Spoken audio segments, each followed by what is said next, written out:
Life Lately by Lottie presents Exit the Group Chat, a three-part series. Isn't a story of tea. It isn't dramatic or juicy. It's real. It's my real life, and there are still bits and pieces of this story I'm still healing from. If you can't handle emotions, reflections, and feelings, this ain't the one for you. One more disclaimer. This story does include elements of spirituality and my spiritual practice. If spirituality, tarot cards, or divination upsets you, I suggest you skip this one as well. I don't want you to be upset or bothered by anything you don't have to read and put yourself through. Love you always, Lottie. For there to be betrayal, there would have to have been trust first. Suzanne Collins.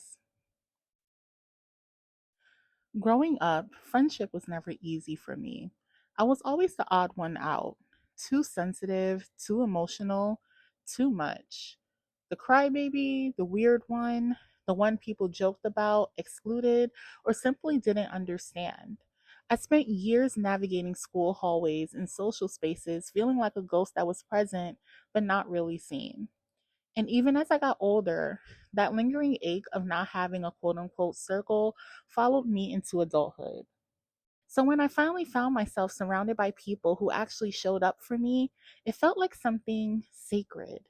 My fall celebration was the first time in a long time that I felt chosen, celebrated, and held in community. I finally found myself in a space where people were showing up for me, where the room was filled with folks who said they cared and wanted to celebrate me.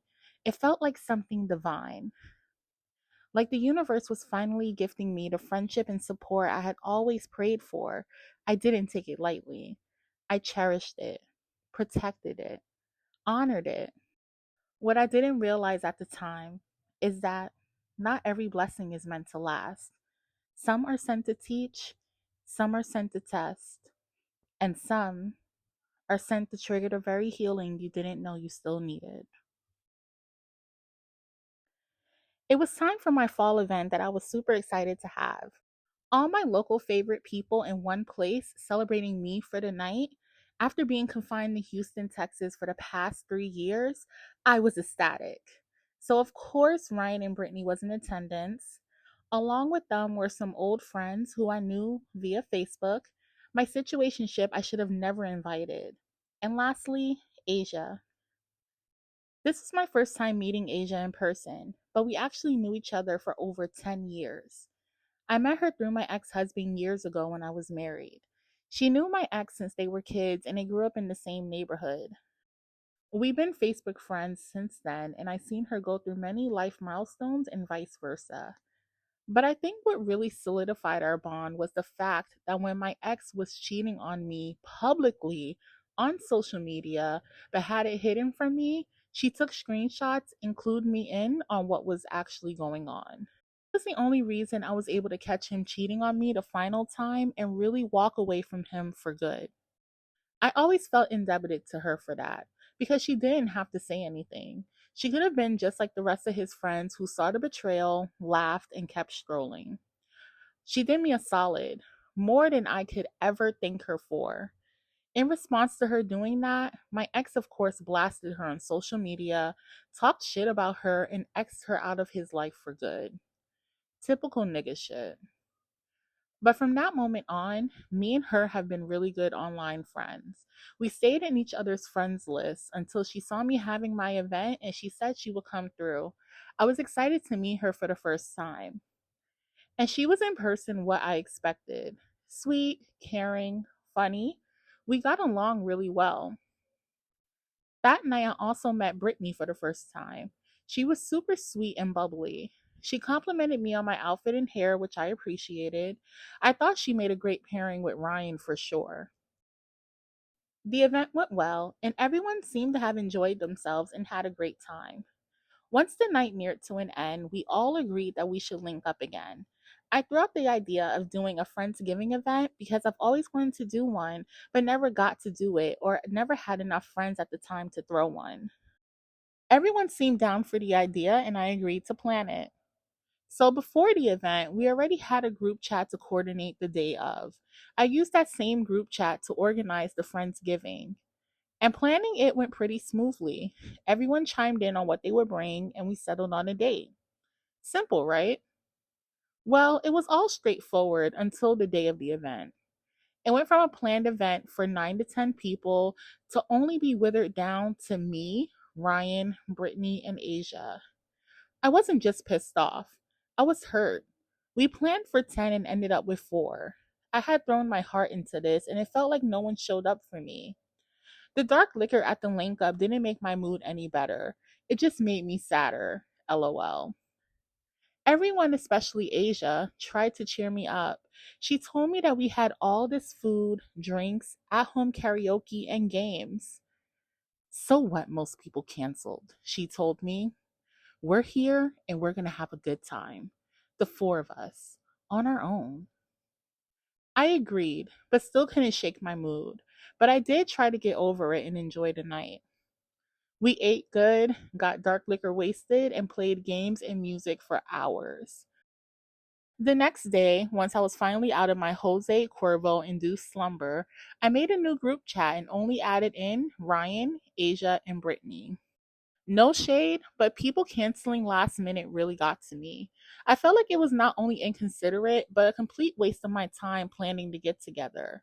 So, no, I didn't want to talk to anyone else, but as of today, I did in fact let the grudge go. LOL. Once we were in the new group chat, I titled it just to be funny, The Core 4. Not the actual name, by the way. LOL. No one protested, and the name just stuck. The Core 4 we were. Right after the Friendsgiving event, we didn't see much of each other due to the approaching holiday season, but we did check in with each other, wish each other happy holidays, and just use the group chat to chat about random things. I was so happy to have some solid friends. Besides my roommate back in Texas, who I spoke to on the phone regularly at the time, and Ryan, who was my summer brunch buddy, but now in a relationship, I didn't have anyone in real life to hang and connect with. Fast forward to the next year. 2025 literally came in and slapped the taste out my mouth. I think it took some teeth with it in the process. The way I was literally fighting for my life as soon as the ball dropped on New Year's Eve. Not even 1 week into the new year, I went through a really traumatic situation with sexual assault. I won't get into the full details, but it was really hard for me to get through and process. After it happened, I opened up about it to my roommate back home and one or two online friends who knew me well. I was having such a hard time processing what happened. I made a friends only Facebook status just blurting out what happened because I didn't know any other way to deal with it. Looking back, I was pretty shocked internally that none of the core 4 reached out to me to check on me. They all saw my status and what happened, all reacted to it, but there was no reach out to me. I try not to take it personal and chalked it up to them having their personal lives and stuff going on. But my situationship, Makai, who I wasn't even talking to for the past week, FaceTimed me and checked on me before any of them or even Ryan did. Ryan did eventually reach out to me a day later, but it didn't feel like he reached out because he actually cared, but more because he felt obligated to. I don't know how to explain the difference, but you can literally feel when someone is checking in on you out of care versus checking in because they have to. But like I said previously, I let it go. I knew they all cared for me, but maybe didn't know how to talk about a serious matter like that. Anyway, the beginning of January meant it was finally time for me to make my way back to Houston. Insert literal crying face emoji, lol. I didn't want to go back, but I had all my business equipment and belongings back there, so it wasn't a choice I had much control over. I let the Core 4 know that I was flying back soon, and they decided to throw me a going away party. We planned the same from last time: food, drinks, games, and music. Asia volunteered to do all the cooking as long as we pitched in for groceries, and everyone agreed. I, of course, foolishly tried to invite others to come celebrate with me before I left, but once again, people canceled even after agreeing to come. But I didn't let it get me down like it did the previous time. At least I had my core four and we knew how to have a good time together. Along with the core four, I invited Makai's piece of shit ass to come as well. Things between me and Makai were not great at the time. Our relationship, or lack thereof, was really, really rocky. And the best way I could describe what phase of the situationship we were in was the point where the shit has been dragged out entirely too long, but feelings are real and neither of us know what to do with them. I was already too deep in and didn't want to let go. And he was too deep in, didn't want to commit, but couldn't let go either. That night of the going away party, I was the first to arrive, and we usually threw our core four get togethers at Asia's place. So I got a chance to speak with Asia one on one before everyone else arrived. I really liked speaking to Asia. She was a few years older than me, but lived much more life than me, and I felt like she gave me no nonsense advice without being too judgmental.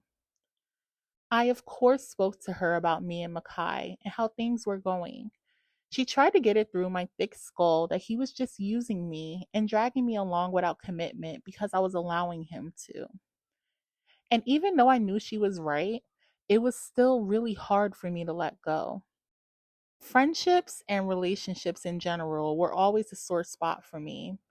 Whereas I can be really chill in light casual situations, I can't do the same in my personal connections. I don't let many people close to me. And the ones I do, I always want to keep them close, even when their time has clearly expired in my life. I'm learning now how to let go, but back then I would cling to all my connections in fear of losing them. Even a situationship with a man who was half in, half out, and draining me. Mid conversation, Ryan and Brittany arrived and eventually settled down and joined in. I vented to them a bit about Makai and the situation. Ryan offered his usual comments on how I deserved better, and Brittany chimed in to piggyback and agree on what they were telling me. As the conversation veered off into other topics like food and drinks, Makai texted me and told me that he was 5 minutes away. Once he got there, he made himself comfortable next to me on the super small love seat, and even though I was mad at him, I couldn't help but get cozy with him like a dummy. We did the usual lovebird stuff, but I heard snickers in the background. I turned my head slightly to see Asia whisper something to Brittany. I didn't read too much into it. I knew they had to be commenting on how much of a lovesick idiot I was being, but I knew there wasn't no malice with it. Just friendly banter, I assumed. That night went well, until Ryan pulled out the edibles and we all took too much, to the point where we all almost knocked out. Once the night was ending, I got my stuff together because I was planning on going home with Makai for the night. He went to the bathroom before I called for our Uber, and I noticed Brittany staring at him. Like, no, not a glance, not a 3 or 5 second inquisitive stare, but a full on, eyes locked stare. Now, hold on. I know what you're thinking. Lottie, how can you be possessive or territorial over a man who ain't even yours for real? And you're right. I wasn't feeling either of those. I was just wondering what was the reason. I can't recall if Ryan clocked her too, but probably not. He was minding his high ass business. I didn't make a big deal out of it. I thought that maybe the liquor just had her acting a bit out of character. Who knows? I did talk about it with my long distance roommate. I didn't feel a way about it, but I was just genuinely curious as to why she did it. If she did have a crush on him, I didn't mind. After all, he was best used as community dick. But because I knew that was Ryan's girlfriend, it made things a little sticky. I decided to stay out of it and not mention it to Ryan. I wasn't in their relationship and I didn't know if maybe things like that were normalized between them. So once January came to an end, 2025 still had hands for me. All of my plans of moving back to Houston came to a dead, screeching halt. There were issues with the apartment in Houston, and I needed to hang back in NYC for different issues and just anything you can randomly name under the sun. I tried to schedule my trip back from January up until around April until I finally gave into the universe and said, okay, obviously, y'all want me to stay in NYC. Damn. And here I was, for the time being, which turned into me moving back home. Things were pretty uneventful for a while. I got settled into staying in NYC for good and accepted that my plans were ruined. My life actually sped really fast out of control after my going away party. My parrot of 20 years fell sick suddenly. He had to be put down. My apartment back in Houston was up for eviction. Makai did me super dirty the last time I saw him. And I mean, I couldn't be that surprised because who didn't see that coming? But I didn't see it coming. And when we did fall out for good, it shattered my heart into a billion pieces. I was so sad, but I knew it was just the beginning of the end. Makai and I still spoke on and off, but we really didn't see each other in person anymore, and even the texting stopped after a while. He just stalked my stories, making sure to watch every single one. By time March rolled around, I was over sulking and being sad at home. I slid into the Core 4 group chat and suggested that we go out and do something. Winter had me depressed as fuck, and what was the point of having friends if we didn't do things together? Surprisingly, everyone agreed, and we planned our first Core 4 outside link. Usually, for our get togethers, I was always the first to arrive at Asia's house. Ryan and Brittany usually arrived later because they didn't live in NYC, but instead was coming out of state from Philly, so it was natural for them to run into delays. But for some reason, this night, I was the late one. Once I got to the restaurant, they were outside on the benches waiting for me. Ryan and Asia were facing me, but Brittany's back was to me as I walked towards them. They were in the middle of a conversation, but as soon as Asia spotted me, she yelled, Lottie, okay, hair. I will admit, my hair was laid that night, lol. Ryan waved hi, and Brittany looked at me smiling.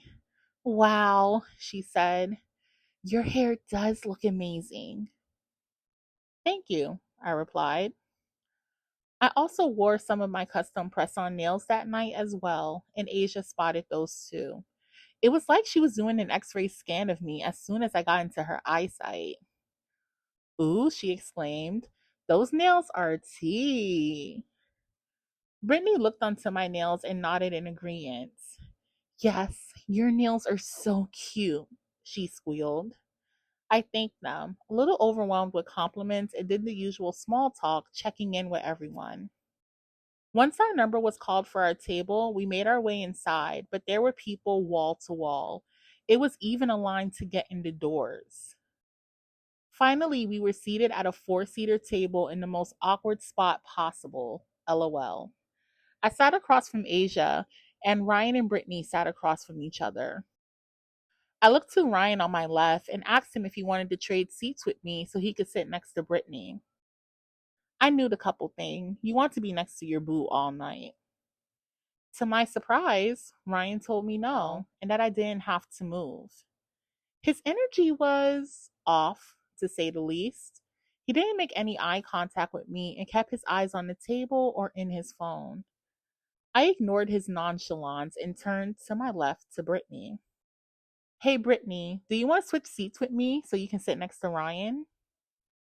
Brittany's face lit up and she smiled. Yes, please, she said in excitement. And I got up to switch seats with her. That was pretty weird, but I didn't make a big deal. Girl, I was hungry and ready to chow down. Conversation over dinner went well. It was really only me, Asia, and Brittany talking. Ryan was unusually quiet and very disengaged. I asked him multiple times what was up. Do you feel sick? Is it the alcohol? Do you just want to go home? But each time he told me it was nothing and just went back to his phone or his food. Dinner was amazing. I hadn't ate out since my fall event, so having some outside food was joy to my taste buds. After dinner, we made our way outside to go to the lounge in Queens. It was my job to get the ride there, and instead of an SUV showing up, we were forced to squeeze into a small Toyota Camry. We did all get in, but it was an incredibly tight fit. As the driver started to take off, Asia told him to stop the car and pull over. She hopped out and told us to just go to the lounge by ourselves and that it was way too smushed for her in the back. I didn't argue because I'm claustrophobic myself, and being squeezed like a pack of sardines in a car from Brooklyn to Queens didn't sound enjoyable to me either. The part about it that did make me feel a bit bothered is that I didn't want to be the third wheel stuck with Ryan and Brittany. Yeah, we were all friends, and yeah, they never made me feel outside their little couple bubble, but still, it felt nice having one other person there, so I didn't feel like I was infiltrating on their couple time. The driver did as he was told and dropped Asia at the corner, and we were off to the lounge. The weather that night was pretty horrible. Still had that winter cold, and then there was a chilly light rain. Once we made it to Queens, the lounge was pretty cute and cozy. But a weird incident happened again with the seating. It was couch seating this time, and all of us had to sit on one side. I knew I had to sit at either ends. I knew I had to sit at either end so that Ryan and Brittany could sit together. But when I decided to sit on the right of Brittany, Ryan decided to sit on the other side of me. I, of course, did the seating switch again with Brittany, but I couldn't figure out why Ryan was acting so strangely. I didn't take it personally. I let Ryan be in his own antisocial world and just spent the time there bonding with Brittany. Up until this point, we never had any one on one time alone. She was pretty fun and sweet. We took pictures and videos together. We even had a cutesy moment where Ryan went to the bathroom and I snuck and drunkenly FaceTimed Makai. Please don't judge me, y'all. And I told her to please not tell Ryan. Ryan at that point was over me being lovesick over Makai. He never passed up an opportunity to tell me how shitty Makai was and how I deserved so much better than him. But listen, I was drunk and looking good. I wasn't trying to hear no common sense that night. I didn't end up staying at the lounge long. Did some shots, took some pics, and I caught an Uber home. Overall, I thought the night went great with some minor hangups. And that night, I looked amazing, took some pics, and had some good food with the core four. What more could I ask for? So I know at this point you're probably thinking, Lottie, this is not sounding like a story of betrayal. It sounds like you four became friends, hung out, and had some good times. Yeah, the vibe may have been off sometimes, and yeah, people may do some questionable things, but this isn't giving backstabbing vibes. Okay, okay, you're right. We've been coasting on the good times and the bright memories. Let's get into what actually changed everything. Ryan's birthday post. Not too long after our outing was Ryan's birthday. Before his birthday came, me and him did have our own hangout apart from the group. Just me, him, brunch, the usual. We had a great time. Ryan at brunch with me alone was not the Ryan from the Core 4 outing. He was joking, laughing, and talking. He was the Ryan I knew from the summer before. It felt great connecting with him one on one again. During that brunch, he wanted to post a video with me in it and asked if it was okay to say I was his bestie. Lottie, you're such an amazing person, he told me. I really feel like you're one of my best friends. You're so sweet, talented, funny, and you're always there for me. I rolled my eyes because this wasn't the first time Ryan went off on a tipsy I love Lottie rant, but I agreed with him. You're like my best friend too. Actually, we are already besties. And there it was, solidified. Ryan was now one of my best friends, and I take my best friend duties seriously. So when his birthday swung around, I made sure to write a lengthy post wishing him happy birthday and telling him just how much I appreciated him. I included the countless pics we took over the last year. I didn't even realize how many pics we had accumulated together over that time. I waited until around midday to post my birthday post for Ryan, giving Brittany her time to shine as his girlfriend. And she did make a post for him that got a lot of love and likes. When I posted my post for him, it was a bit lengthy, lol. I can be a little long winded. Take this story, for example. But I hope that Ryan could see all the love I had for him and everyone else could see how happy I was to have him as a best friend. After some time passed, he did eventually like it and comment. So did Brittany and Asia. He remarked on the fact that I tagged all his Facebook pages and thanked me for the post. Short and to the point, yes, but I appreciated him not getting too mushy about it. LOL. I am a sensitive person, but mushiness can make me cringe a bit. So him keeping it surface level and funny, I didn't mind it at all. I actually preferred it. In the Core 4 group chat the day after, Ryan told us his birthday plans. He wanted us to come to Philly and have a Chinese dinner at his favorite restaurant. I'm not going to lie. I was not traveling to Philly for a Chinese dinner. Hypocritical, yes, lol. How many times have Ryan came out to NYC to hang and celebrate with me? A lot of times. But NYC and Philly are two completely different worlds. I didn't want to let Ryan down, so I told him I would try my best to make it. Asia also lived in NYC, but I got the vibe that she definitely was not taking the trip with me to Philly, so I would be traveling on my own. But the universe looked out for you, girl. Because why the day before the party, Ryan comes into the group chat and tells us that the party is canceled in Philly. He said all his Philly friends he invited canceled last minute and he just wanted to come out to NYC and have brunch with us. And if you haven't learned anything yet, that is the Core 4's mission statement. If you throw a party and your friends flake, call the Core 4 and your party we will make. Hearing this news, happy was an understatement. Everything worked out in my favor. No long traveling to Philadelphia and brunch at me and Ryan's favorite spot in the city. I ran to comment quickly in the group chat saying I was 100,000% down and expressed how shitty it was for all his friends to cancel. I know the feeling. Only thing was he was changing the plans kind of late in the game. This was on Friday night, and he wanted to link Saturday afternoon. I didn't open the group chat until 4 a.m. Saturday morning. Under Ryan in the group chat saying that he was changing his plans, I saw Brittany commented as well. Brittany, why are you canceling?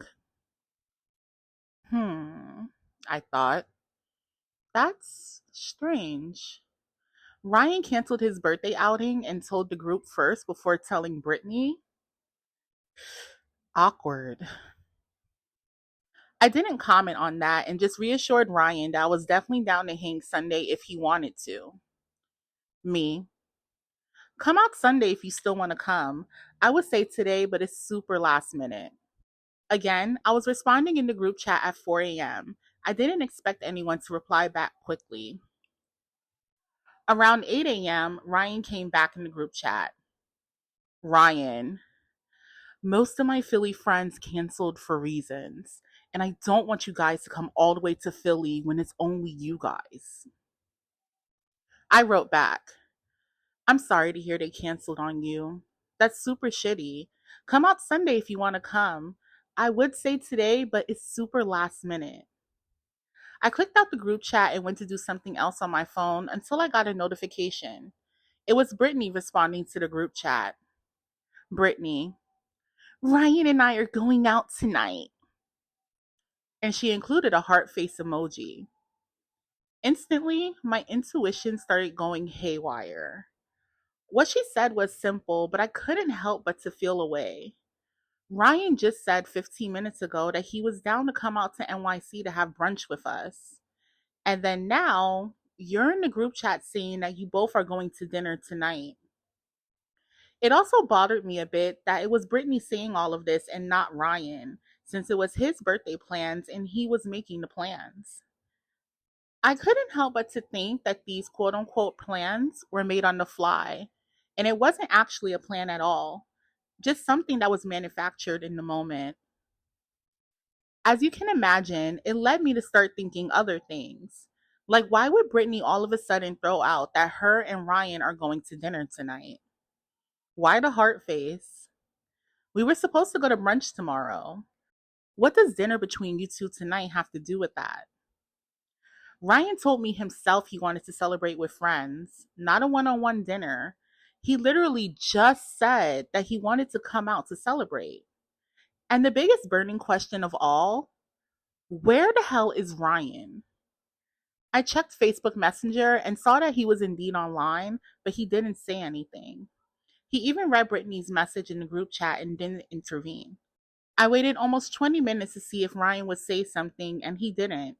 Not in the group chat and not even to me privately. Something was definitely up, but I wasn't going to show my ass in the group chat without being sure about my suspicions. I replied back, "Oh, okay. I hope you guys have a good time."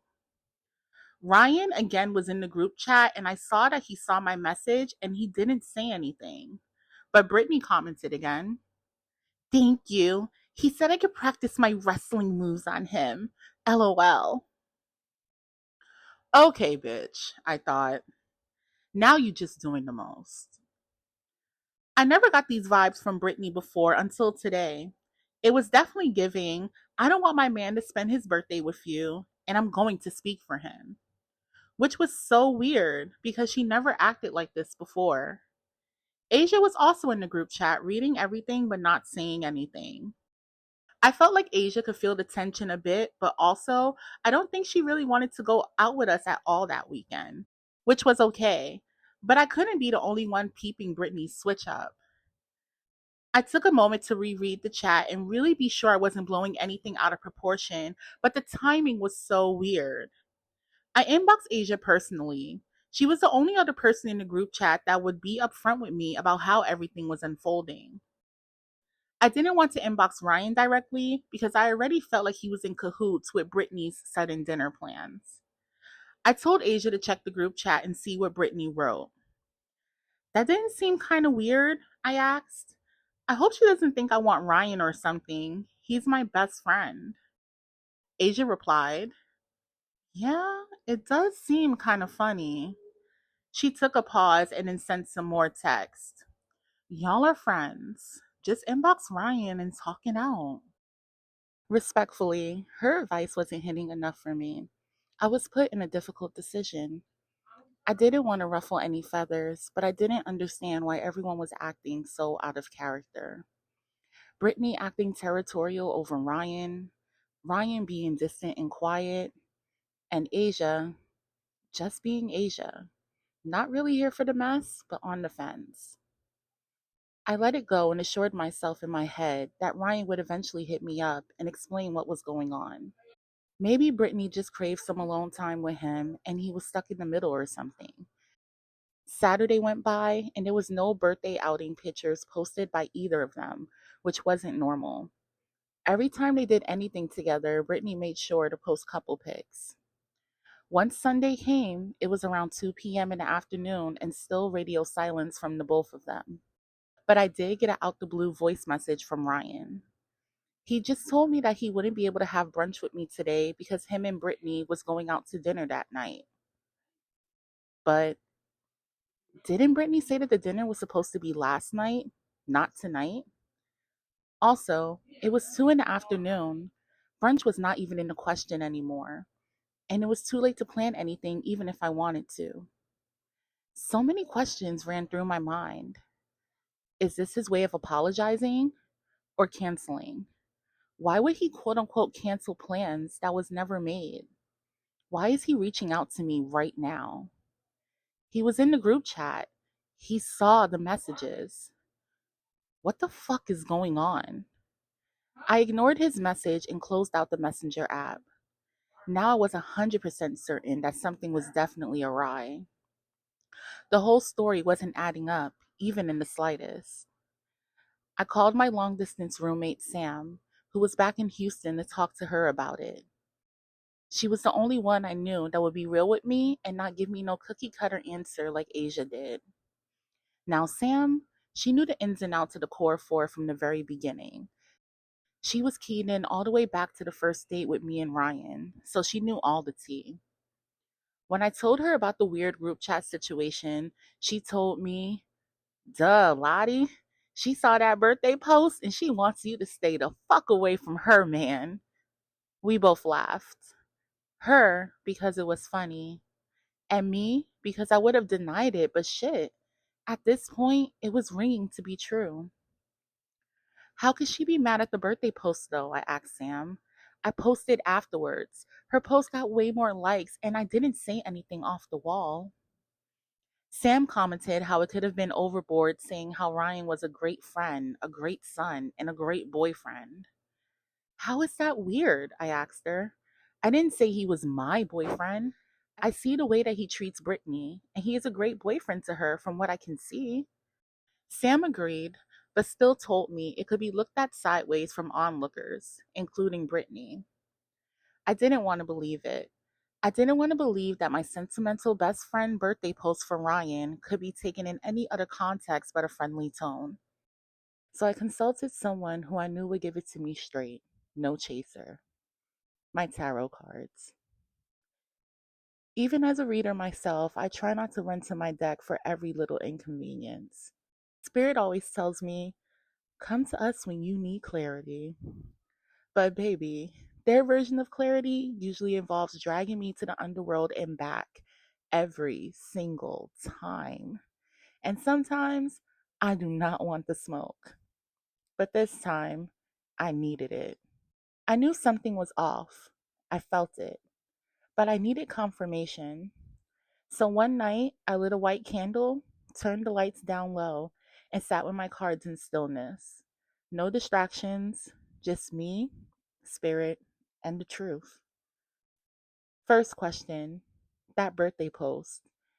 How did Ryan really feel about it? The lovers, two of cups, three of cups? Okay, he loved it more than he showed. But the more I pulled, the more I realized he might have loved it a little too much. That was the first red flag. Next up, how did Brittany feel about it? The Empress reversed, Four of Cups, Queen of Pentacles reversed? Oh, oh, wow. Sam was right. She hated it. Thought I was doing too much, thought I was trying to take the spotlight. But the energy didn't feel like regular annoyance. It felt deeper, jealousy level deep. So I kept going. I needed the full picture. I asked, how does Brittany really feel about me? Why were Ryan and Brittany acting so weird lately? Why had Asia grown so distant? What was that weird moment with Brittany staring at Makai at Friendsgiving? And finally, what did Spirit mean when they said Ryan liked the birthday post too much? And y'all, the cards came out swinging like they were mad at me. Spirit was not playing. After nearly an hour of pulling, downloading, and sitting in stunned silence while the candle flickered beside me, I got my answers. Brittany didn't like me at all. She was jealous, not of the post, but of everything. She had been talking shit about me to Ryan, picking me apart behind closed doors. And the worst part, Asia already knew. She wasn't being neutral, she had picked a side. That's why she never gave me real advice. Because behind the scenes, she was talking to Brittany about me. The distance, the weird energy, it all made sense now. And then there was Ryan. Mr. I just want peace. Mr. I don't do drama. Yeah, him. He wasn't innocent at all. He listened to Brittany drag me over and over and said nothing. Why? Because deep down, he still liked me. And that's why he kept me close. That's why he hated Makai. That's why he could never fully defend me. Suddenly, all the puzzle pieces clicked into place. The weird looks, the cold shoulders, the shady comments, the quote unquote friendship that always felt just a little off. And that's when I knew the core four was never real. Part 3, the end, coming soon.